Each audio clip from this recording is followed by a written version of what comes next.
Assim também vós, quando fizerdes tudo o que vos for mandado, dizei: somos servos inúteis. Fizemos somente o que devíamos fazer. Aqui cabe já um primeiro esclarecimento. Jesus não está dizendo, na parábola, que o Senhor disse que o servo era inútil. O Senhor não disse isso. Ele está dizendo que aquele que fez o serviço deve se julgar. Assim também vós, quando fizerdes tudo o que vos for mandado, dizei: somos servos inúteis. Fizemos somente o que devíamos fazer. Então, repetindo, o Senhor não diz que o servo é inútil. O servo é que se considera inútil. E a razão pela qual ele se considera inútil é porque ele fez aquilo que deveria fazer. Ou como a gente diz numa outra linguagem, não fez mais nem menos do que a sua obrigação. Às vezes a gente acha que está fazendo muito. Ah, não, estou fazendo muito. O pastor tem que me agradecer. Ei, se eu sair dessa igreja, meu Deus do céu. Sendo que Jesus está dizendo que essa pessoa que faz o que deve fazer, deve se julgar um servo inútil. Mas o sentido maior de nós usarmos esse texto é para tratarmos de um assunto que é relacionado a esse. Primeiro falando do servo e depois falando do Senhor. Amém, queridos? O escritor Arland, que é o autor das parábolas de Jesus, ele escreveu a seguinte frase: ninguém, não importa o quão virtuoso ou trabalhador, pode se colocar como credor de Deus. Deus não é credor de ninguém, meus queridos. Aliás, pelo contrário, nós é que somos devedores dele. Existe um evangelho aí, a gente sempre tem que repetir isso aqui, porque, né, pastor Alberoni? Existe um evangelho aí que as pessoas se colocam como credores de Deus. Olha, não existe ninguém que possa chegar diante de Deus e diz: Deus, eu fiz mais por ti do que tu fizestes por mim. Ninguém poderá chegar diante de Deus. Isso vai se replicando. Esse dia eu estava numa igreja, o sujeito cantou um hino, olha só que hino maluco. Ele disse que fez uma parceria com Deus. Bem, o que é o conceito de parceria? Eu e o Eudes. O Eudes tem algo que eu não tenho. E eu tenho algo que o Eudes não tem. Eu tenho interesse em acessar aquilo que o Eudes tem. Pode ser um conhecimento, pode ser um patrimônio, pode ser um bem. E o Eudes tem interesse em acessar aquilo que eu tenho. Pode ser um patrimônio, pode ser uma influência, qualquer coisa. Aí nós firmamos uma parceria por interesse mútuo.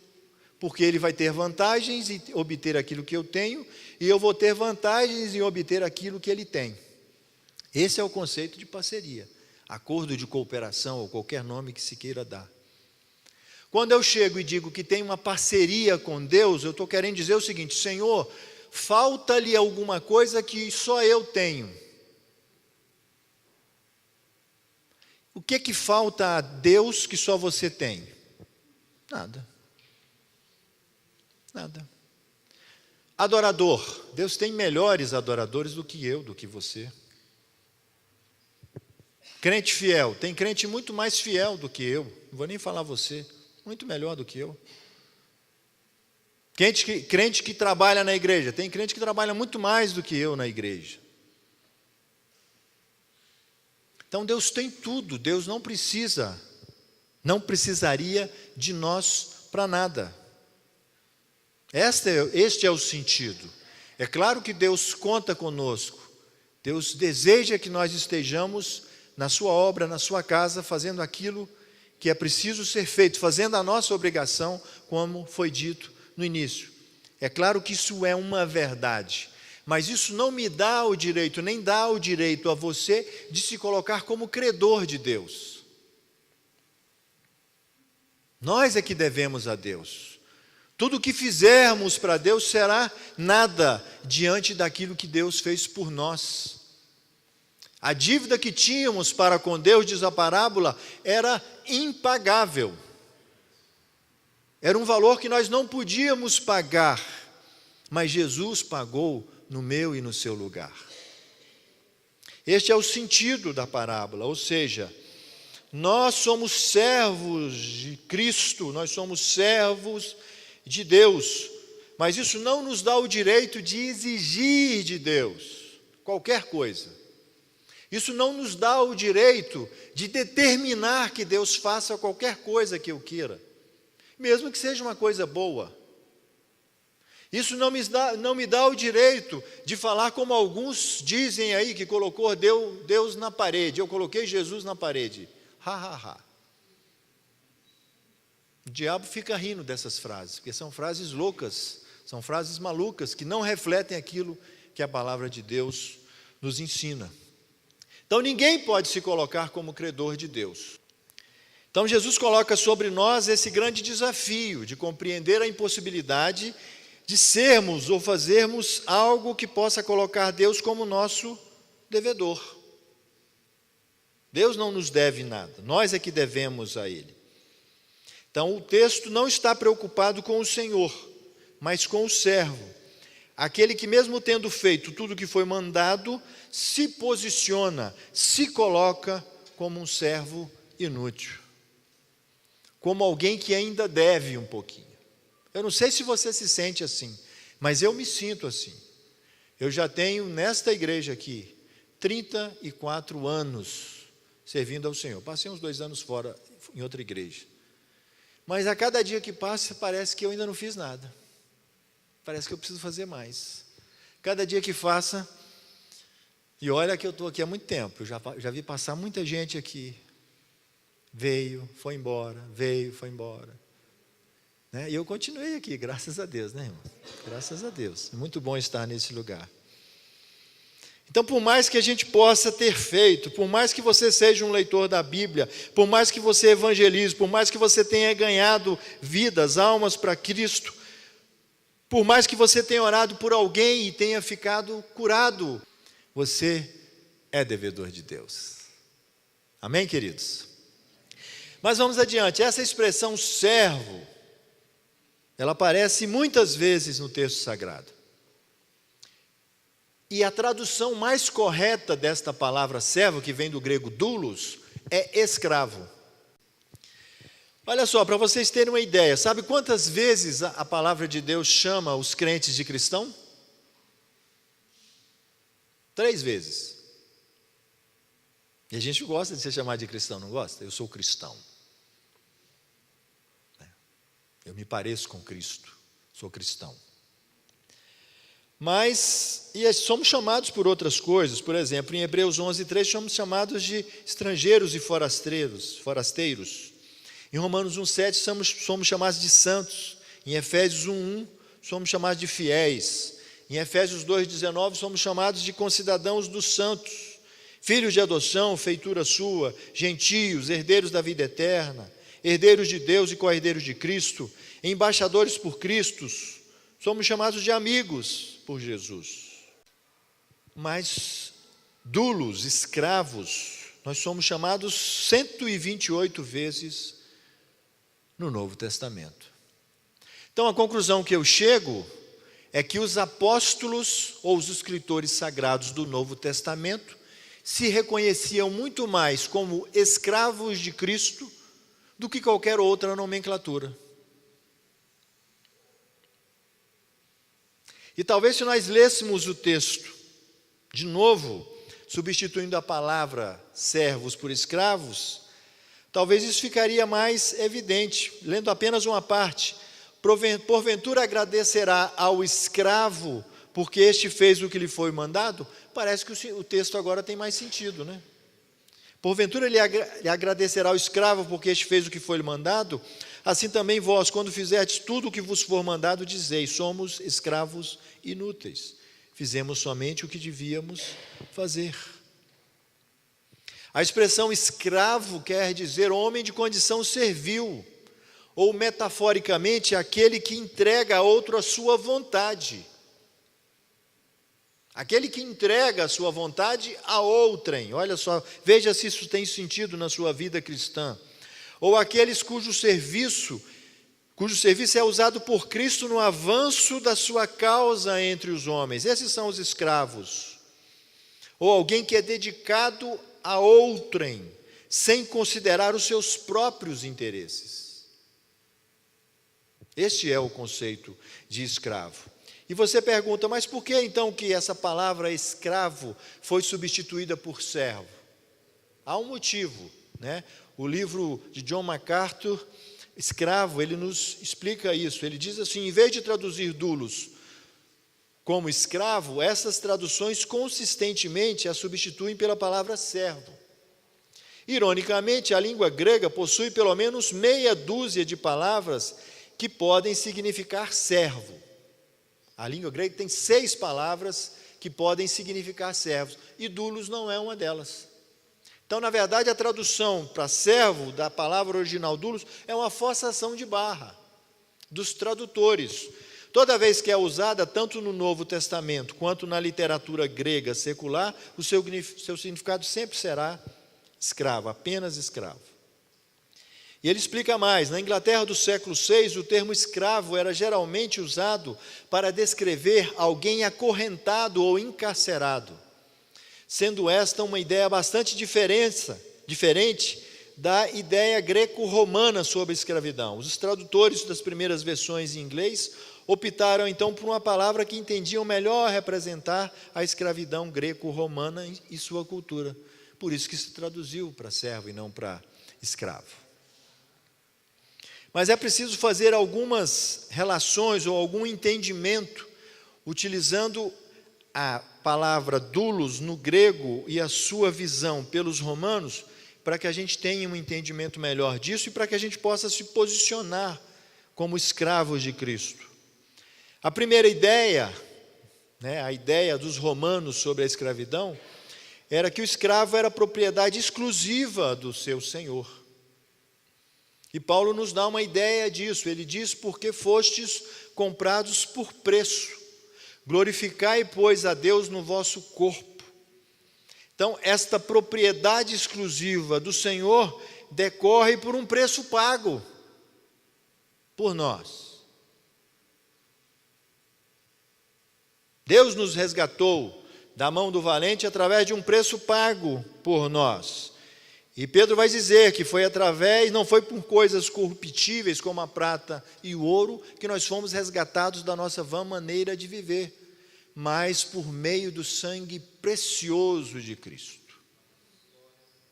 Aliás, a única coisa que é preciosa na Bíblia é o sangue de Cristo, porque tem umas músicas aí que dizem que você é precioso. Já ouviu essa música? Ele diz que você é mais raro do que o ouro de Ofir, não é isso? Se você for ler o texto lá, por que o homem é mais raro do que o ouro de Ofir? É porque Deus está mandando uma tribulação, uma perseguição tão grande sobre o povo de Deus, mas tão tremenda, tão terrível, que os homens se escondem. Eles fogem da presença de Deus. Mas a gente diz, você é precioso. E aí o sujeito, ai que delícia.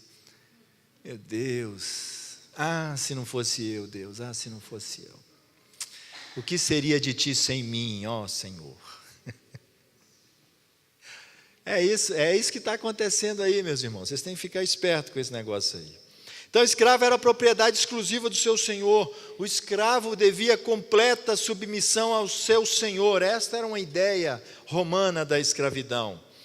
E João nos diz isso, e nisso sabemos que o conhecemos, se guardarmos os seus mandamentos. O escravo devia devoção singular ao seu senhor. Ser devoto aqui é mais do que ser submisso, é agir para agradar o seu senhor. Agir para agradar o seu senhor. Jesus expressa essa situação quando diz: amarás, pois, o Senhor teu Deus de todo o teu coração, de toda a tua alma, de todo o teu entendimento e de toda a tua força. Não há nada mais importante, a tradução disso, do que você amar ao Senhor e agradá-lo e fazer a sua vontade. O escravo tinha total dependência do seu senhor. Jesus faz esse paralelo também no Sermão da Montanha.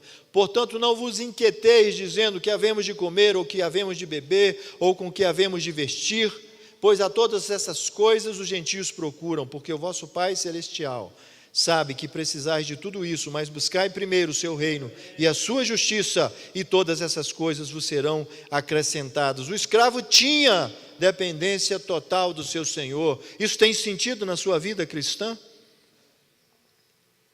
E por último, o escravo tinha responsabilidade pessoal. Os escravos eram responsáveis por seus atos.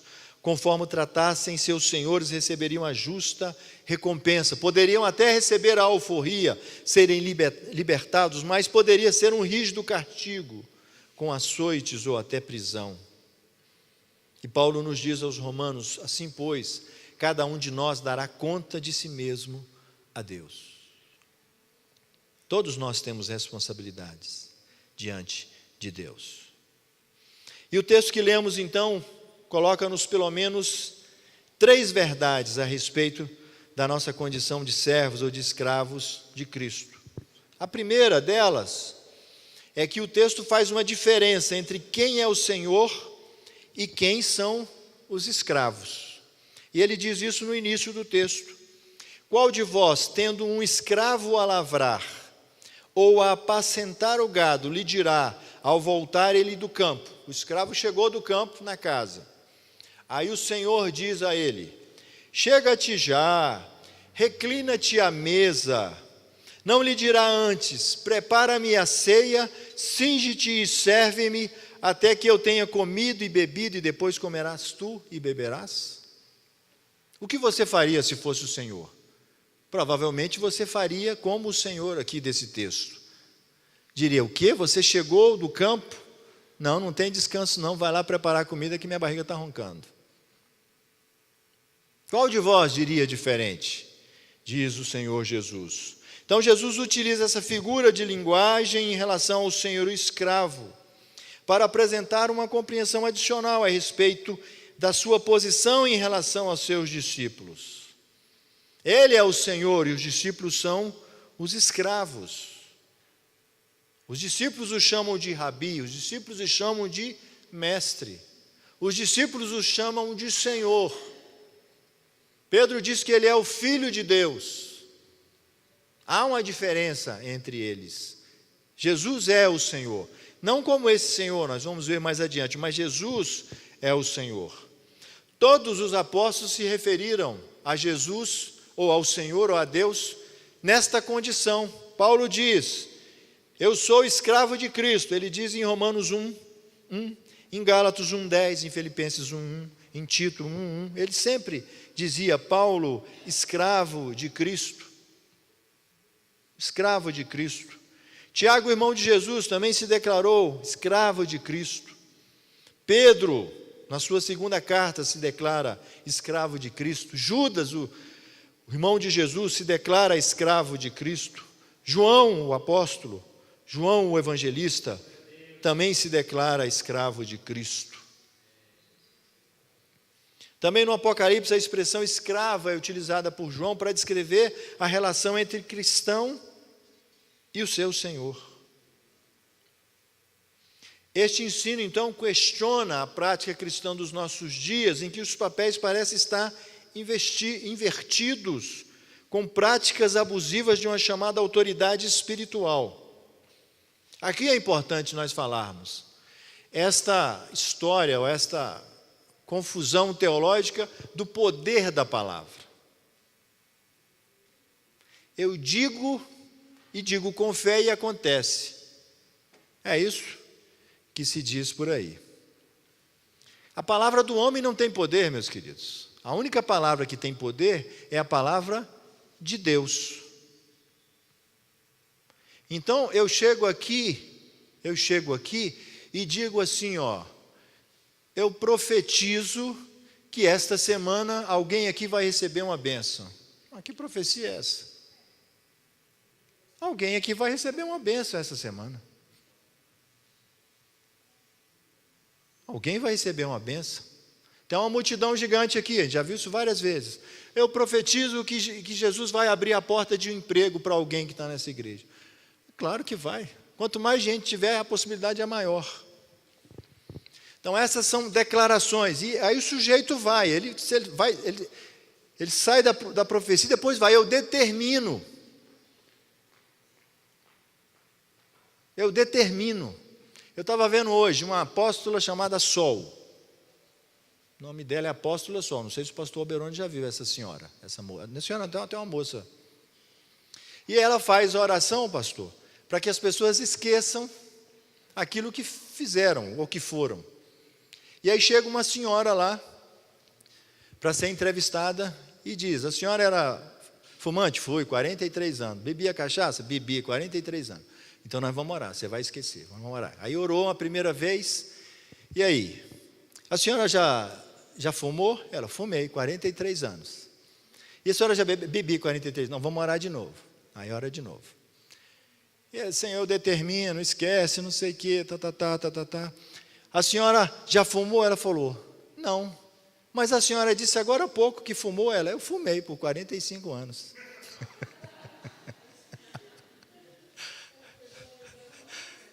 A culpa foi dela, a mulher estava até indo na indução, né? A senhora já fumou? Não, nunca fumei. Vai, tira. Mas a senhora disse aqui que era fumante? É, realmente, eu fumei 45 anos. Irmãos, é o que tem acontecido aí. São essas coisas, e às vezes a gente fica impressionado com isso. Que é uma inversão do papel, é você falar que Deus tem que fazer o que você diz que Deus tem que fazer.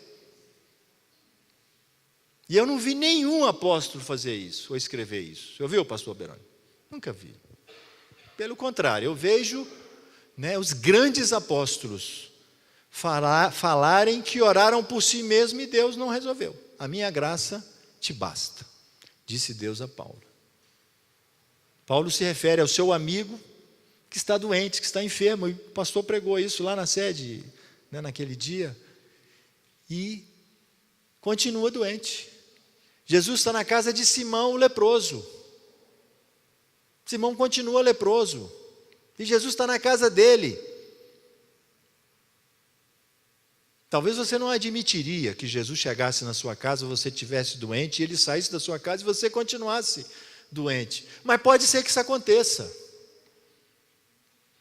Pode ser que isso aconteça. Nós não podemos inverter as condições, nós não podemos, aliás, inverter as posições. Ele é o Senhor e nós somos os servos. Isso foi assim no passado, isso é assim hoje, isso será assim sempre. Sempre será assim. É por isso que a gente chama-o de Senhor.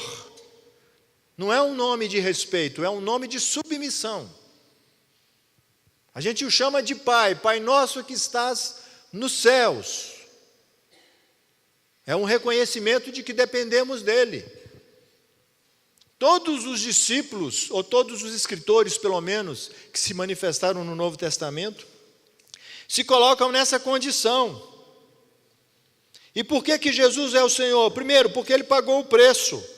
Segundo, porque ele comprou os homens de todas as tribos, línguas, povos e nações. Terceiro, porque após assumir a forma de escravo e tendo se humilhado até a morte de cruz, Deus o exaltou soberanamente e lhe deu um nome que está acima de todo nome, para que ao nome de Jesus Cristo se dobre todo joelho no céu, na terra e debaixo da terra, e toda língua diga que Ele é o Senhor. Isso não é uma declaração que está solta no texto sagrado. Isto é algo que nós temos que olhar, observar e reverenciar. Ele é o Senhor. E nós somos os seus servos. Ou como diz o texto, nós somos os seus escravos. Amém, queridos? Glória a Deus. Vamos adiante, já estamos concluindo. A segunda verdade, a obviedade da nossa condição de escravo não pode ser deliberadamente perdida. Olha o que ele diz. Porventura agradecerá ao escravo porque este fez o que lhe foi mandado?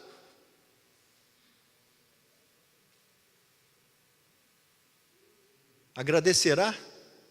Nós é que devemos ações de graças, não é ele que deve a nós.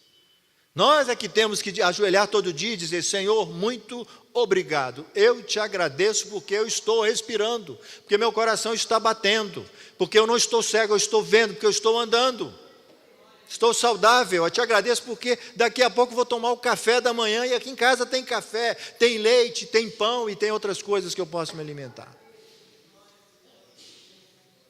É nós é que temos que agradecer a Ele. Ele não agradecerá a nós, até porque não precisa. Nós é que temos que agradecer a Ele. E aqui nós temos que questionar como tem sido a nossa declaração de serviços. Nós temos agradecido a Deus por tudo aquilo que Ele fez por nós, por tudo aquilo que Ele é para nós. Deus se agrada de uma coisa, meus irmãos, muito: ações de graças. Pensa numa coisa que Deus se agrada, são ações de graças. É você levantar os seus olhos para o céu e dizer graças a Deus. E os apóstolos vão ao extremo de dizer: em tudo dai graças. Em qualquer condição da nossa existência, nós temos que dizer graças a Deus. E não questioná-lo, e não dizer a Ele: por que, Senhor?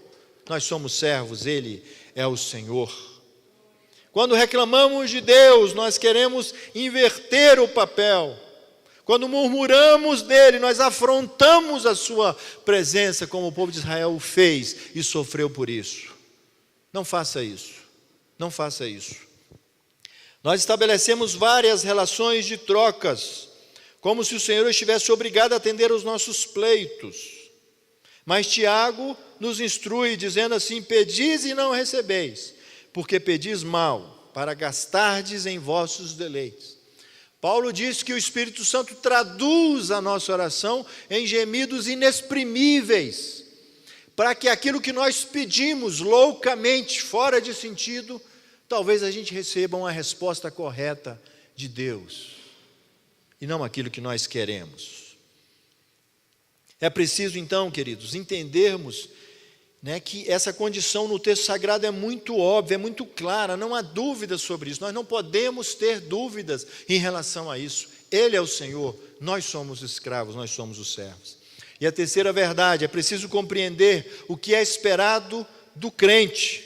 E o que é esperado de você, de mim, dos servos do Senhor? Que nós obedeçamos ao Senhor e que nós conheçamos o nosso lugar. Que nós nos coloquemos na condição que temos, a condição de servo do Senhor, a condição de alguém que está no serviço. E é isso que Jesus quer dizer. Jesus está dizendo para os discípulos que eles precisam reconhecer a sua condição. Não está dizendo que eles são servos inúteis, mas está dizendo que o servo, o cristão, nesse caso, fazendo já a aplicação, precisa ter consciência de que ele é escravo, ele é o servo, e quando ele faz aquilo que ele deve fazer, aquilo que ele precisa fazer, Jesus diz: você deve se dizer escravo inútil. Você deve se reconhecer como tal. E nenhum de nós faz mais do que devemos fazer. Porque tudo o que fazemos aqui, o fazemos porque fomos mandados a fazer. Ninguém está aqui, querido, ninguém está aqui pela sua vontade, no sentido de que nós não podemos fazer aqui o que queremos. O pastor Alberoni, nosso querido pastor Alberoni, não faz o que ele quer. Eu sei que ele tem vontade de pegar umas pessoas aí pelo pescoço e apertar, não é, pastor? Não, o pastor não tem vontade de fazer isso, não, brincadeira. Mas não pode fazer isso, não faz. Ei, você é uma bênção. Mas não pode mentir também, né? Se for tribulação, diga que é. Então nós temos que fazer, nós estamos aqui não para fazer o que nós queremos, mas aquilo que foi nos mandado fazer, foi nos dito que devemos fazer. Todos nós estamos aqui fazendo aquilo que Deus estabeleceu. Nós fomos enviados pelo Senhor. Nós fomos mandados ao mundo para fazer a sua obra. Nós fomos chamados para realizar aquilo que Ele mesmo estabeleceu como seu propósito para nós. Há inclusive traduções diferentes para que esse texto possa ser melhor entendido. Por exemplo, assim também vós, quando fizerdes tudo o que vos for mandado, dizei, somos escravos dispensáveis. Esta é uma tradução que traz um eufemismo à expressão. Nós somos escravos dispensáveis, que quer dizer que se você não fizesse, alguém faria no seu lugar. Há uma outra tradução. Somos servos a quem nada se deve. O que nós fizemos por amor a Deus, porque Ele nos mandou fazer. E nós não devemos esperar dEle que Ele nos pague por isso. Entende? Deus é bom, meus irmãos, Deus é bom. Deus faz por nós coisas que nós não merecemos. A Bíblia diz que Ele faz mais do que pedimos, mais do que esperamos. Mas o que Ele está dizendo aqui é da nossa posição, é daquilo que está dentro de nós. Você faz para Deus, sem esperar que aquilo seja gerado, através daquilo seja gerada uma troca. É por isso que essa história de que você dá tanto e recebe 100 vezes mais, faz aquela conta, dá 100 vezes mais, ou recebe 1000 vezes mais. Jesus já disse, aquilo que a sua mão direita fizer, não deixe que a esquerda saiba que fez. Ou seja, você não precisa dizer ao mundo, ou a qualquer pessoa, ou imaginar dentro do seu coração, que porque você fez aquilo, agora Deus se tornou devedor de você. É isso que Jesus quer de nós, queridos. Quer um coração grato que esteja na sua obra, fazendo a sua vontade, cumprindo o seu propósito, o seu desígnio, por prazer, por alegria, por reconhecimento daquilo que Deus é, daquilo que Deus já fez por nós. O pastor sempre diz aqui, nós estamos aqui agradecendo a Deus por aquilo que Deus já fez por nós. O que Deus já fez por nós, meus queridos, é suficiente para qualquer coisa que fizermos para Ele. Glória a Jesus. Então é esse sentimento, é este coração contrito que está aqui fazendo, que está aqui realizando, que está aqui cumprindo a vontade do seu Senhor, sem esperar algo em troca, sem se comparar com o outro, por sentir, por perceber que Deus se agrada daquilo. Aquele que se compara com o outro que fez mais ou que fez menos, é porque ele não está fazendo para Deus, ele está fazendo para o outro, ele está fazendo para o pastor, ele está fazendo para alguém. Mas Deus espera que nós façamos as coisas para Ele somente, que Ele apenas veja, ninguém mais precisa ver. É claro que alguma coisa que você fizer para Deus, as pessoas verão. E muitos até dirão, oh, bendito aquele irmão, bendita aquela irmã que faz a obra do Senhor. Mas no seu coração não há nenhum orgulho, não há nenhuma vaidade de estar naquela condição, de ser um servo do Senhor e de fazer a sua vontade. À luz então do texto que lemos, que se finde o tempo em que nós imaginamos ser merecedores a ponto de reivindicar tanto de Deus, que nos julguemos indispensáveis, melhor dizendo, diante dEle. Que o nosso Evangelho coloque Cristo como o Senhor, quem manda, quem domina, o Rei de todos. Que nós voltemos o tempo em que os crentes compreendiam sua condição de submissão e de dependência de Deus. Bons tempos aqueles. Terríveis tempos os nossos, onde os homens inverteram o Evangelho. E muita gente irá para o inferno, na igreja, achando que está servindo a Deus. Mas servindo a Deus um Evangelho invertido, um Evangelho torto. Que sirvamos a Deus pelo prazer de agradá-lo, como nosso amado Salvador, que morreu na cruz por nós, em que nos julguemos devedores de Deus, em que o temor do Senhor nos leve a pedir perdão, apenas pelo fato de acharmos que somos independentes dEle, da sua vontade. Que volte o tempo em que estejamos dispostos a servi-lo independentemente das circunstâncias, das dificuldades da vida, das barreiras que enfrentamos. E por que é importante isso? Porque o nosso Senhor, Ele é diferente, já estou concluindo, Ele é diferente daquele da parábola. Jesus usa a parábola muito mais para falar com os seus discípulos, para que os seus discípulos reconheçam a sua condição, mas Jesus não é aquele Senhor. Ele não é aquele Senhor. Outros são aqueles senhores. Jesus é diferente dele, porque apesar de sermos seus escravos, apesar de sermos seus servos, Ele nos chama de amigos e morre por nós na cruz. Ele nos livra da mão do valente. Ele ilumina os nossos passos no mundo, conforme João 8,12. Ele abre para nós portas que produzem salvação. Ele diz que Ele é o bom pastor e que o bom pastor dá a vida pelas suas ovelhas. Ele nos chama de ovelhas. Aquele Senhor não é o Senhor Jesus, mas aqueles escravos somos nós, sim. Nós somos aqueles escravos. Ele nos dá a condição de filho.